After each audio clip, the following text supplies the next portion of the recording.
Hello everyone, welcome to my class. पिछले class में हमने एसिड बेसिस एंड सॉल्ट का चैप्टर स्टार्ट किया और एसिड के बारे में कुछ पढ़ा, उसकी प्रॉपर्टीज़, इंडिकेटर्स के बारे में पढ़ा। अब आज एसिड के बारे में कुछ और बातें जानते हैं। Okay, so why acid have this acidic behaviour. Acid की तरह क्यों काम करता है? Because of this H+ ion. H+ ion की वजह से ही इसका एसिडिक बिहेवियर है, ठीक है।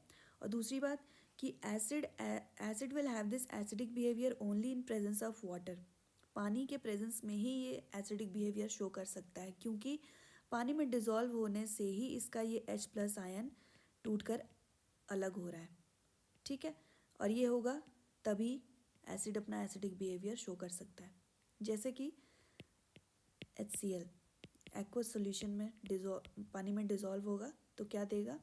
H+ और Cl- आयन, ठीक है। पानी में डिज़ोल्व हुआ तो इसका ये H+ और Cl- टूट के अलग हो गया। अब ये एसिडिक बिहेवियर शो करेगा, ठीक है।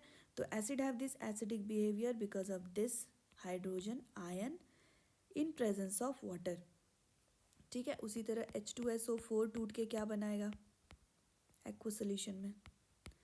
H+ और SO4 2-। HNO3 डिज़ोल्व होगा तो क्या देगा? H+ NO3-। CH3COOH ये टूटेगा तो क्या देगा? CH3COO- plus H+। ओके, ठीक है। अब एक क्वेश्चन जो बहुत बार पूछा जाता है ये कि all acids have hydrogen, okay, all acids have this hydrogen, but do all hydrogen containing compounds are acid? क्या सारे वो कंपाउंड जिसके पास हाइड्रोजन है वो एसिड होता है? नहीं, ऐसा तो नहीं है। जैसे कि NaOH, इसके पास भी हाइड्रोजन है लेकिन क्या ये एसिड है? नहीं, ये तो बेस है, हमने पढ़ा है, ये तो स्ट्रॉन्ग बेस है। तो फिर क्या डिफरेंस है? All acid contain hydrogen but all compounds containing hydrogen are not acid. Explain, ऐसा क्यों है?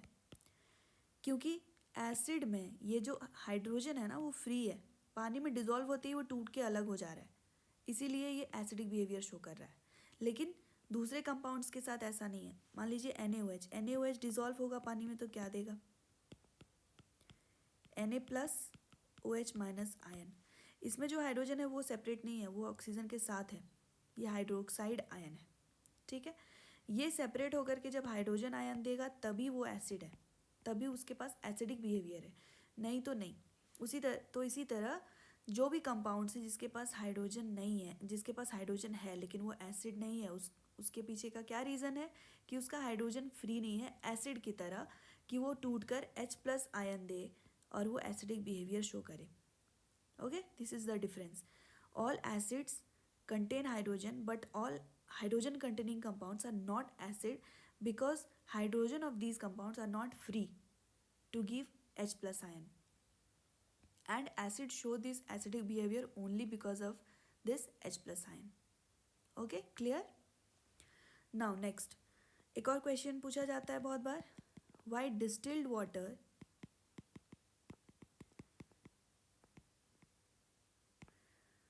do not have electrical conductivity?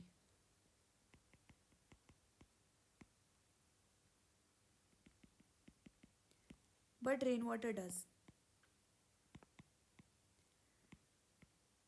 Distil water electrical conductivity show नहीं करता लेकिन रेन वाटर शो करता है। ऐसा क्यों? क्योंकि डिस्टिल्ड वाटर के पास आयंस नहीं है। इलेक्ट्रिसिटी कंडक्ट करने के लिए आयंस होना बहुत ज़रूरी है और ये डिस्टिल्ड वाटर के पास नहीं है, इसलिए वो इलेक्ट्रिकल कंडक्टिविटी शो नहीं कर सकता है, लेकिन रेन वाटर करता है। ऐसा क्यों? रेन वाटर इसलिए करता है क्योंकि रेन वाटर एटमॉस्फेयर में जो गैसेज हैं जैसे कि SO2, NO2, CO2, इन सबको अपने अंदर डिज़ोल्व करता है। डिज़ोल्व करके एसिड का फॉर्मेशन करता है। SO2 डिज़ोल्व होगा तो H2SO4 बनाएगा, NO2 डिज़ोल्व होगा तो HNO3 बनाएगा, ठीक है। तो ये एसिड बना रहा है, पानी तो है ही, तो ये एसिड फिर टूट के क्या देगा? H+ और SO4 2-। ये H+ आयन दे रहा है, H+ आयन देगा तो इलेक्ट्रिकल कंडक्टिविटी होगा ही, आयंस आएगा तो इलेक्ट्रिसिटी कंडक्ट करेगा ही, इसलिए रेन वाटर इलेक्ट्रिसिटी कंडक्ट करता है लेकिन डिस्टिल वाटर नहीं करता। ओके, ये क्वेश्चन भी बहुत बार पूछा जाता है। Now strong and weak acid. Strong और वीक के बारे में तो हमने पिछले क्लास में पढ़ा था, लेकिन कैसे स्ट्रॉन्ग एसिड कैसे है और वीक एसिड कैसे है। सारा खेल किसका है? इस H+ आयन का। सारा खेल इसका है। जिसके पास जितना H+ आयन वो उतना ज़्यादा स्ट्रॉन्ग, जिसके पास कम H+ आयन वो उतना वीक। ओके, तो स्ट्रॉन्ग एसिड क्या है? Which completely ionizes in water to give more H+ ion. पानी में जो पूरी तरह से टूटकर ज़्यादा H+ आयन दे रहा है वो है स्ट्रॉन्ग एसिड। उसी का जस्ट उल्टा, जो कंप्लीटली नहीं बल्कि पार्शियली टूट रहा है, पूरी तरह से नहीं टूट रहा है,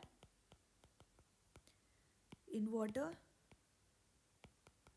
to give less H+ ion. जिसके पास ज़्यादा H+ आयन होगा वो उतना स्ट्रॉन्ग, जिसके पास कम वो उतना वीक। तो पूरी तरह से जो नहीं टूट रहा है और कम H+ आयन का प्रोडक्शन कर रहा है वो है वीक एसिड, और जो पूरी तरह से टूट जा रहा है, ज़्यादा H+ आयन का फॉर्मेशन कर रहा है, वो है स्ट्रॉन्ग एसिड। ठीक है, और जिसके पास जितना ज़्यादा आयन वो उतना ज़्यादा it will have more electrical conductivity. तो जितना ज़्यादा H+ आयन उतना हाई इलेक्ट्रिकल कंडक्टिविटी। ओके, और उसी तरह वीक एसिड के पास आयन ही कम है तो इलेक्ट्रिकल कंडक्टिविटी लो रहेगा, low conductivity. Okay, now uses. Acid, though it's very dangerous, very harmful to handle, but it has many uses also. Okay, if we handle it carefully, it's not harmful, it has many uses. Everything has its positivity and negativity both. Okay, तो इसके uses क्या हैं? सबसे पहले तो हमारे पेट में ही उसका नेचुरली काम चल रहा है, हमारे फूड को डाइजेस्ट कर रहा है, हमें एनर्जी दे रहा है, तो हमारे एग्जिस्टेंस के पीछे कहीं ना कहीं एसिड ही काम कर रहा है। Okay, and other uses, it is used to make fertilizers, explosives, dyes, paints, car batteries, ये सारे यूज हैं एसिड के। ओके, नाउ एसिड के बारे में इतनी ही बातें थी, अब हम बेस के बारे में पढ़ेंगे। What are bases? एसिड का टेस्ट कैसा हुआ करता था? सार। बेस का टेस्ट कैसा होता है? बिटर, तीता टेस्ट होता है, and soapy to touch. Bitter taste and soapy to touch. Okay, all metal oxides and hydroxides are bases. सारे मेटल ऑक्साइड्स और हाइड्रोक्साइड क्या होते हैं? बेसिस होते हैं।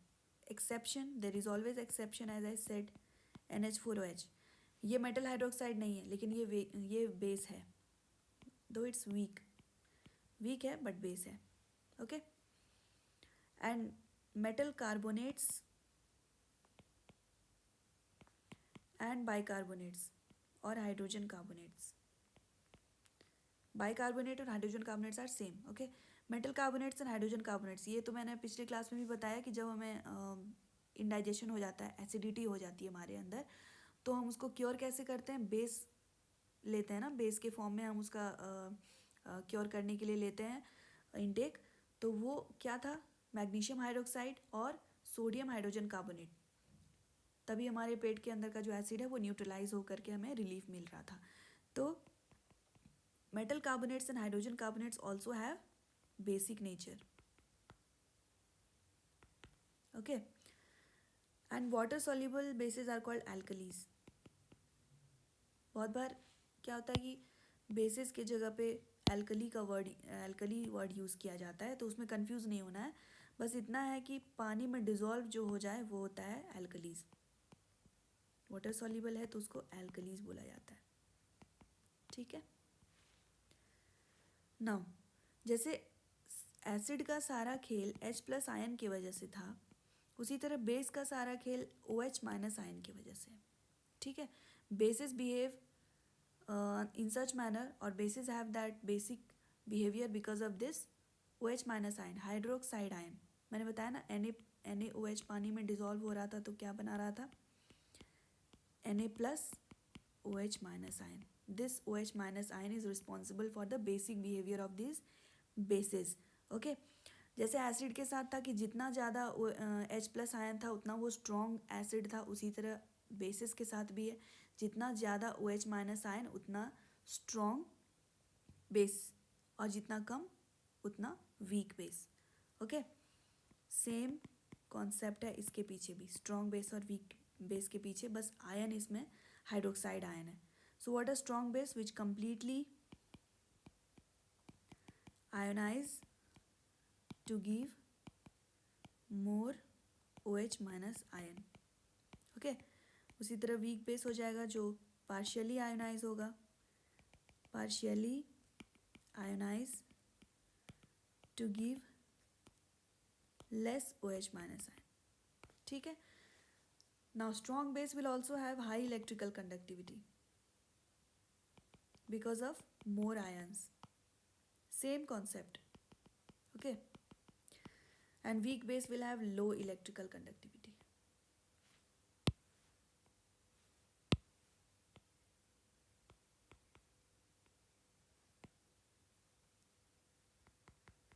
Examples: NaOH, KOH, these are strong bases, and weak में क्या है, NH4OH, CaOH whole 2, these are weak bases. Okay, now properties क्या है, पहला तो वही है, bitter taste है, soapy to touch है,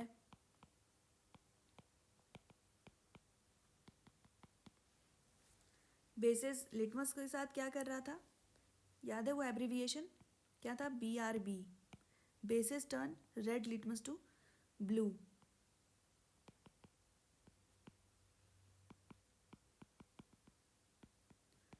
red litmus to blue. Conducts electricity, ये तो हमने देख ही लिया, कंडक्ट्स इलेक्ट्रिसिटी क्यों कंडक्ट कर रहा है, कौन ज़्यादा कौन कम, ये सब भी समझ लिया हमने। नेक्स्ट, एसिड मेटल के साथ रिएक्ट करके क्या बना रहा था, acid plus metal was giving hydrogen. Okay, और acid plus metal carbonate and bicarbonate क्या दे रहा था, CO2। दो ही गैसेस के बारे में हमने पढ़ा था, H2 एंड CO2, एसिड जो दे रहा था। ठीक है, अब मेटल क्या, बेसिस क्या करेगा, बेसिस जब मेटल के साथ रिएक्ट करेगा, base plus metal, not with all metals, only with some metals, acid gives with all metals approx, but bases give only with some metals, hydrogen gas. So base plus metal, it will also give hydrogen gas. Acid metal के साथ react करके hydrogen gas दे रहा था, base भी metal के साथ react करेगा तो हाइड्रोजन गैस ही देगा। ठीक है, H2 और सॉल्ट। ठीक है, एग्जाम्पल देखते हैं, NaOH प्लस जिंक, सॉल्ट देगा sodium zincate plus H2। Okay,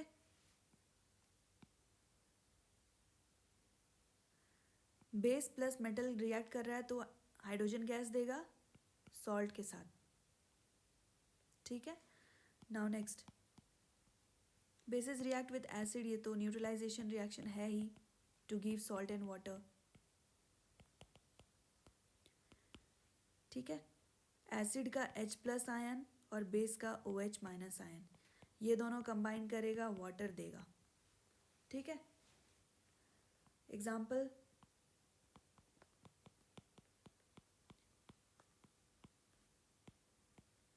salt plus water. ठीक है, नाउ नेक्स्ट,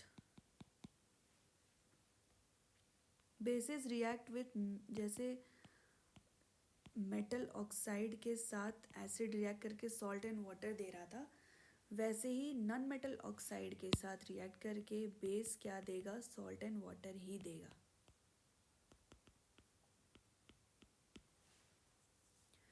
जैसे metal oxides were basic in nature, all metal oxides are basic in nature, उसी तरह non metal oxides are acidic in nature.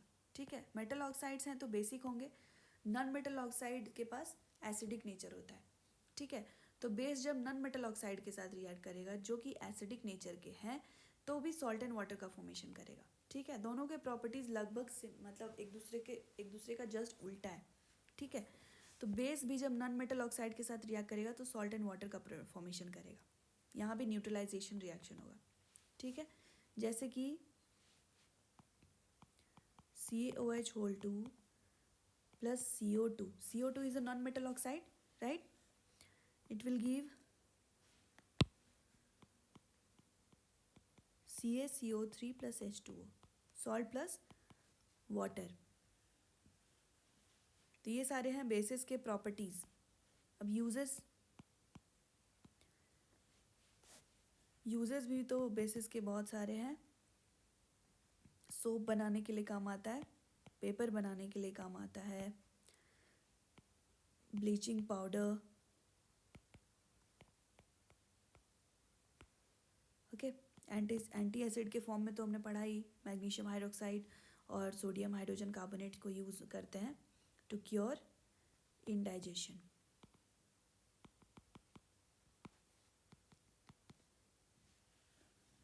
Washing soda, sodium, washing soda, ये सब के बारे में हम डिटेल्स में पढ़ेंगे सॉल्ट वाले सेक्शन में। ठीक है, वॉशिंग सोडा, इसमें भी बेस यूज़ होता है। बेकिंग सोडा, वॉशिंग सोडा, ये सब में बेसिस यूज़ होता है। ये सब के बारे में हम डिटेल्स में पढ़ेंगे सॉल्ट सेक्शन में। ओके, तो ये सब बेस के बारे में आज हमने पढ़ा। ठीक है, आज के लिए रखते हैं इतना ही, मिलते हैं हमारे नेक्स्ट वीडियो में। Okay, thank you.